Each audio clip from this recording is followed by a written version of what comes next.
लड़की का विवाह 30 साल का हो गया, 35 साल की हो गए, लड़का लड़की 40 साल के हो गए, 35 साल के हो गए, और उनका अगर विवाह नहीं हुआ है, बहुत रिश्ते आए चले गए, संबंध आए चले गए, या जो बेटा बेटी चाहते हैं कि हम अच्छा पढ़कर एक नौकरी सरकारी प्राप्त कर लें, कोई ऐसा अच्छा जॉब हमारी किस्मत में मिल जाए, उन बेटा बेटियों से निवेदन करूंगा, यदि आप चाहते हो तो एक प्रयास, शिवलिंग समझ लेना जरा अच्छे से, शिवलिंग, जलाधारी,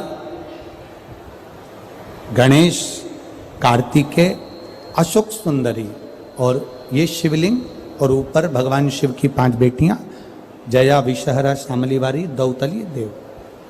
3 प्रदोष या 3 शिवरात्रि। कितनी प्रदोष? 3 या 3 शिवरात्रि।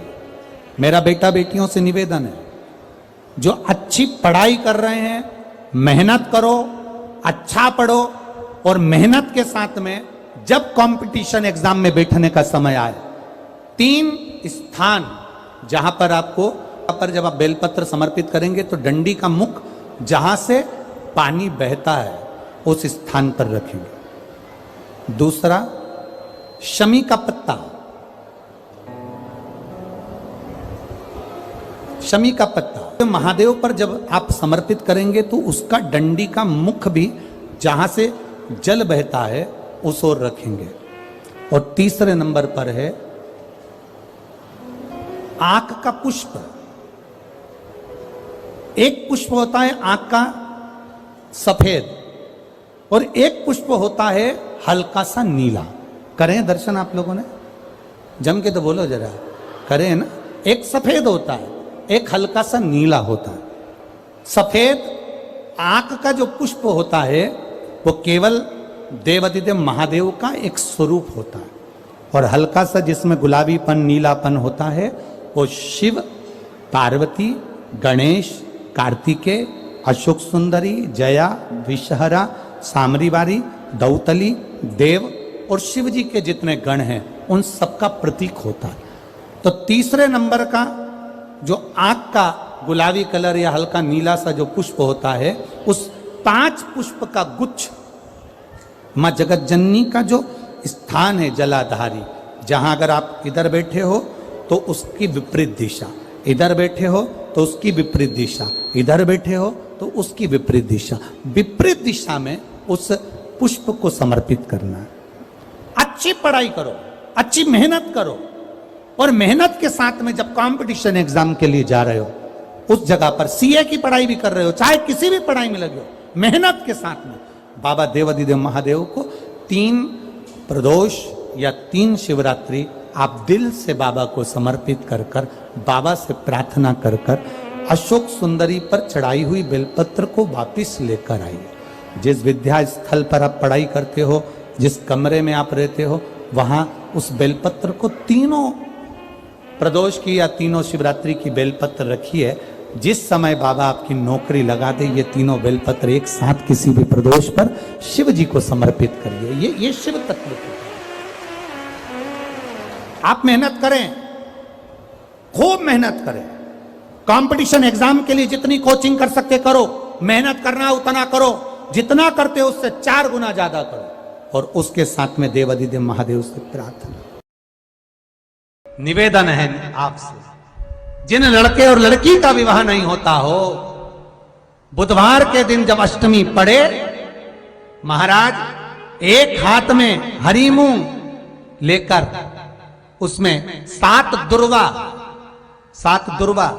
हाथ में लेकर चंद्रमा के ऊपर से छत पर जाकर 7 बार उतार कर जो गणेश जी के मंदिर में विवाह की कामना कर कर चढ़ा देते हैं, शास्त्र कहता है उसका विवाह 4 महीने के अंदर पक्का हो जाता है। महाराज 4 से ज्यादा 6 महीना लगेगा और विवाह पक्का हो जाए। जिन लड़का लड़की का विवाह नहीं हो रहा, बालचंद्र का स्मरण करें, गणेश चंद्र का स्मरण करें। महाराज भगवान देवर्षि नारद चले, माता कंचना तप में लीन है, और उनकी तप साधना से उनके तेज पुंज से 2 कन्याओं ने जन्म लिया। जैसे भगवान गणेश जी महाराज माता पार्वती के शरीर के उपटन से प्रकट हुए हैं, माता कंचना के शरीर के भाग से 2 देवियां प्रकट हुई, एक रिद्धि दूसरी सिद्धि। क्यों प्रकट करा इनको? इनको प्रकट करने का कारण क्या था? गणेश जी को प्रकट करने का कारण क्या था? कि असुरों के काम में विघ्न डालना है। पर गणेश जी क्या कर रहे हैं? असुरों के काम में तो विघ्न डाला, पर इनकी शादी नहीं हुई तो ये देवताओं के काम में भी विघ्न डालने लगे, ब्याह नहीं होने दे। तो माता कंचना देवी से स्वयं विश्वकर्मा जी ने निवेदन करा, हे कंचना, तुम्हारे शरीर से 2 देवियां प्रकट करो और गणेश जी की सेवा में भेज दो। गणेश जी को जिस घर में लोग विवाह शादी में बुलाएंगे, वहां पर तुम्हारी दोनों बेटियां गणेश जी की सेवा में जाएंगी। हर शादी में तुम्हारी 2 बेटियों को भेज देना, रिद्धि और सिद्धि को। तो इन रिद्धि सिद्धि को क्यों भेजना? तो कंचना देवी जब गणेश जी अपने चूहों को, अपने गणों को आदेश करेंगे कि जाओ शादी में विघ्न डालो, तब तुम्हारी रिद्धि सिद्धि गणेश जी की ऐसी सेवा करे, ऐसी सेवा करे कि गणेश जी की दृष्टि काम बिगाड़ने में जाए ना, और तुम्हारी देवियां काम सवार दे। बस इतना सा काम तुम्हारी देवियों को कि ऐसी सेवा करे।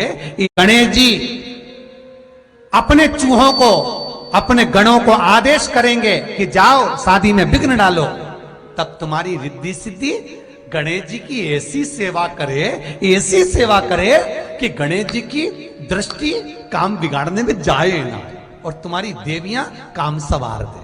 बस इतना सा काम तुम्हारी देवियों को करना। गणेश जी का जन्म हुआ था असुरों के कार्य में विघ्न डालने के लिए, देवताओं के कार्य में विघ्न डालने, शादी नहीं होने। रिद्धि सिद्धि का काम है कार्य को सफल करना। तो गणेश जी की सेवा में रिद्धि सिद्धि पहुंच गई। और जब गणेश जी की सेवा में रिद्धि सिद्धि पहुंची, अब गणेश जी महाराज रिद्धि सिद्धि कभी, जैसे ही गणेश जी महाराज अपने चूहे को पास में बुलाए कुछ बोलने के लिए, इतने में रिद्धि पहुंच जाए पंखा झेलने के लिए। इतने में सिद्धि आके बोले, प्रभु क्या खाओगे? गणेश जी बोले, मोदक। सिद्धि जाए मोदक लेने, इतने में रिद्धि चरण दबाए। रिद्धि चरण दबाए तो गणेश जी का ध्यान चूहों पे जाए नहीं, और जिसकी यहाँ शादी थी उसकी मंगल ब्याह बड़े प्रेम से हो जाए। गणेश जी जब घर आए तो चूहे बोले, प्रभु आज तो काम नहीं बिगाड़ा अपन। गणेश जी बोले, ये रिद्धि सिद्धि बहुत चतुर है, ये काम नहीं बिगाड़ने दे रही है। कहां है रिद्धि सिद्धि? बुलाओ उनको। बुलाया रिद्धि सिद्धि को। गणेश जी ने कहा, हे रिद्धि सिद्धि सुनो, मैं तुम्हें श्राप देता हूं। इतने में तो तुरंत कंचना देवी सामने प्रकट हो गई, और माता कंचना देवी आकर बोली, प्रभु श्राप मत देना मेरी बेटियों को, इनको श्राप नहीं दीजिए। क्यों? किस लिए ना श्राप दूं मैं? कंचना कहती है, प्रभु श्राप ना दीजिए, मेरी बेटियां श्राप के योग्य नहीं है। ये तो देवताओं का हित कर रही हैं, ये तो देवताओं का कल्याण कर रही हैं, आप इनको श्राप ना दीजिएगा। प्रभु भगवान गणेश जी ने कहा, कंचना देवी तुम्हारी इन बेटियों ने मेरे साथ गलत कर्म किया। मैं जहां पर विघ्न डालना जाता हूं, यहां बीच में आकर ये अपनी दृष्टि से, अपनी सेवा से मुझे विचलित कर देती।